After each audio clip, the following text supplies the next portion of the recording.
partograf, yaitu untuk mengetahui apakah kemajuan bersalin itu normal atau tidak.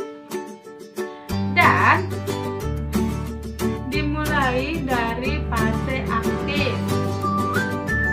Baiklah, kita akan mulai mengerjakan partograf.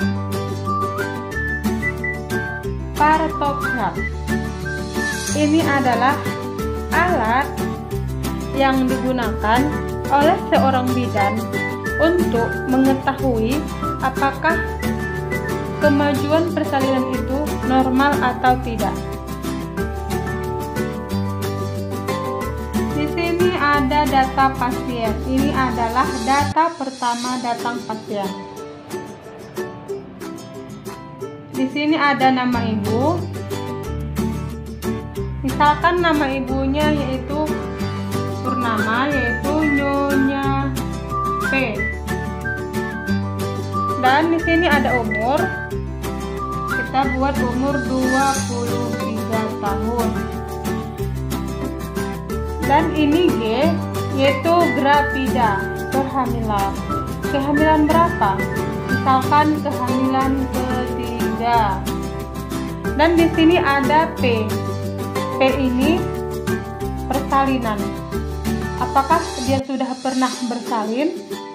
Nah, kita tulis misalnya di sini P2. Dan di sini ada A. Apakah dia pernah keguguran atau abortus? Tidak. Maka kita kosongkan. Baru ini ada tanggal. Ini adalah tanggal pertama pasien datang. Misalkan tanggal 17 bulan 3 2021. Jam berapa?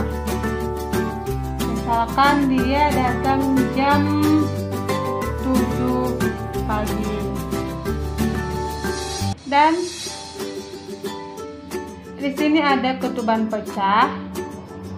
Kalau misalnya ketubannya tidak pecah, sudah tuliskan misalnya di sini jam pecah jam 6 pagi, gitu kan. Kalau misalnya belum pecah nggak usah nulis. Di sini mulai sejak jam berapa? Tanyakan pesennya. Misalnya dia mulai sejak jam 1 malam, jam 3 malam, gitu kan. Silahkan tulis. Baru sebelum kita mengerjakan ini, kita harus mengetahui dulu ada 3 bagian dari partograf ini, yaitu bagian pertama ini untuk mengetahui kesejahteraan janin, dan yang ini untuk mengetahui majunya persalinan, dan kolom yang ini untuk mengetahui kesejahteraan ibu.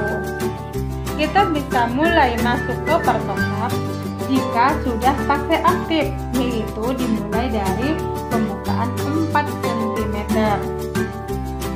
Dan misalkan kita periksa, kita PT, si ibu sudah pembukaan 6 cm. 6 cm.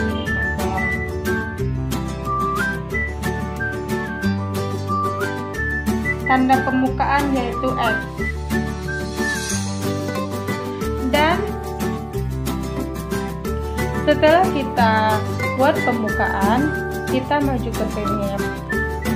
Sekarang kita masuk ke denyut jantung janin ataupun yang dikatakan dengan DJJ, yaitu untuk mengetahui kesejahteraan janin. Kita harus tahu kalau DJJ-nya dapat 100 ke bawah, berarti dia fetal distress, dan kalau dia 180 ke atas, berarti bayinya kurang sejahtera.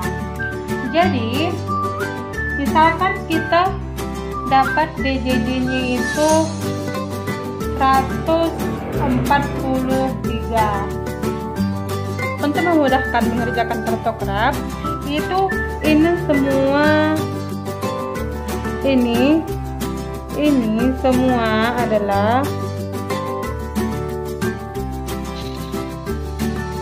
ini cuma contoh ya yang garis. Kalau misalnya untuk yang asli ini nggak digaris ya. Misalnya kan garis ini untuk mempermudahkan kita mengerjakan pertukaran. Ini ke sini jangan lagi kita urus ataupun jangan lagi kita kerjakan. Sekarang yang perlu kita kerjakan adalah data dari garis ini ke sini. Dan ini adalah contoh untuk pembatasnya. Tadi kita mendapat denyut jantung janinnya yaitu 140 di sini kan. Ini bulat-bulat kecil itu adalah tanda untuk denyut jantung janin. Untuk denyut jantung janin. Dan denyut jantung janin ataupun DJJ bisa kita periksa setiap 30 menit. Kotak-kotak kecil ini adalah setiap 30 menit. Dan di sini adalah ada kotak besar 1 jam.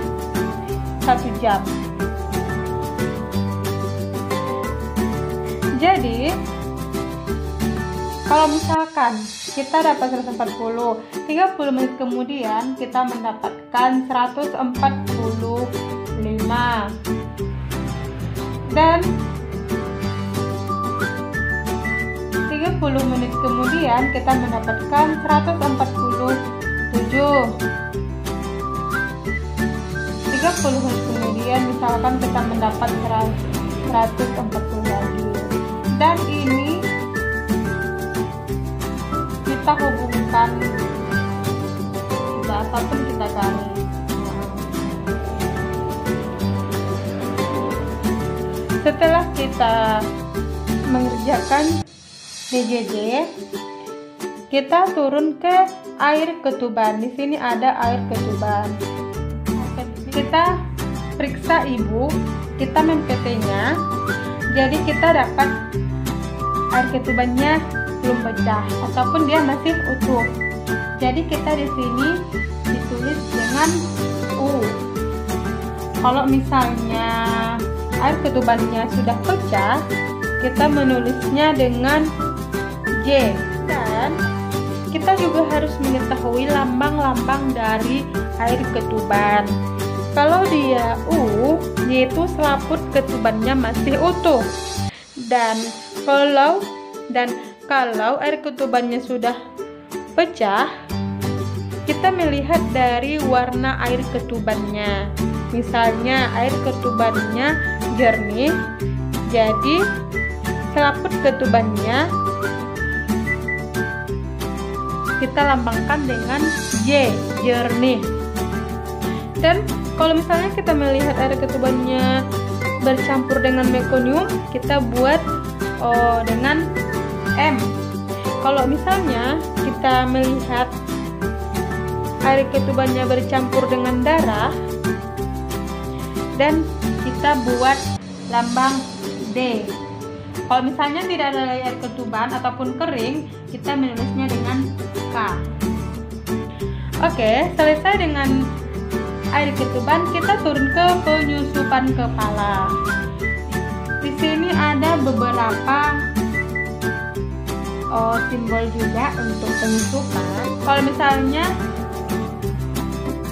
suturanya terpisah, maka kita buat 0. Dan jika suturanya tidak bisa merapat, kita buat angka 1. Dan kalau kita dapat suturanya tumpang tindih tapi masih bisa dipisah, kita buat angka 2. Dan jika suturanya tumpang tindih tapi tidak bisa dipisah, maka kita buat angka 3. Oke, selesai dengan penyusupan.